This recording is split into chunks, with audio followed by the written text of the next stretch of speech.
তৰাৰ দেশৰ পৰা জুবিনৰ অনুৰোধ। কথা ফাৰুক ৰহমান। পাঠ ৰিয়ানজ্যোতি শৰ্মা। ঐ পাগলাহঁত, হ'ব দে, বহুত হ'ল।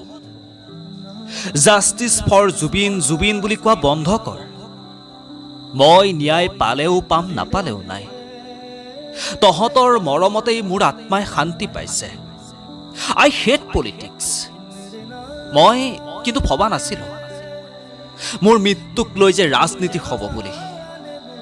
ৰাজনীতিয়ে সমাজখন ভাগ ভাগ কৰে আৰু সংস্কৃতিয়ে সমাজক একত্ৰিত কৰে। পাগলাহঁত, তহঁতে মিলি থাকচোন। আমি না হিন্দু হ'ব লাগে না মুছলমান হ'ব লাগে। মানুহৰ সন্তান আমি, মানুহ হৈ জীয়াই থাকিব লাগে। তহঁতে ভালকৈ থাক। মই আছোঁ দে সদায় তহঁতৰ লগত গানৰ মাজত।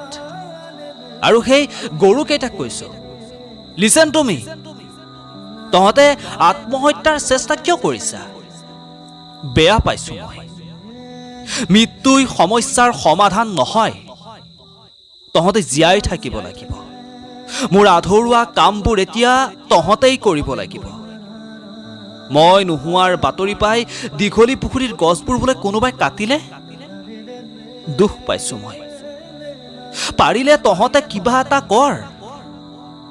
আমি নতুন প্ৰজন্ম হয়, ইচ্ছা কৰিলে দেশ সলাবও পাৰোঁ, দেশ জ্বলাবও পাৰোঁ। তহঁতে কিন্তু যি কৰা চাই চিতি কৰিবা। বিশ্বাস সহজতে কাকোৱে নকৰিবা, কাৰণ নিজৰ দাঁতেও কেতিয়াবা জিভাখনক বৰ বেয়াকৈ আঘাত কৰে। পাগলাহঁত, হ'ব দে, বহুত হ'ল কান্দা কাটা। মনত পৰিলে কেতিয়াবা আহিবি সোণাপুৰ। তহঁতে গাই দিবি আৰু মই নীৰৱ দৰ্শক হৈ শুনি ৰম। মায়াবিনী ৰাতিৰ বুকুত দেখা পালোঁ তোমাৰ ছবি। ধন্যবাদ।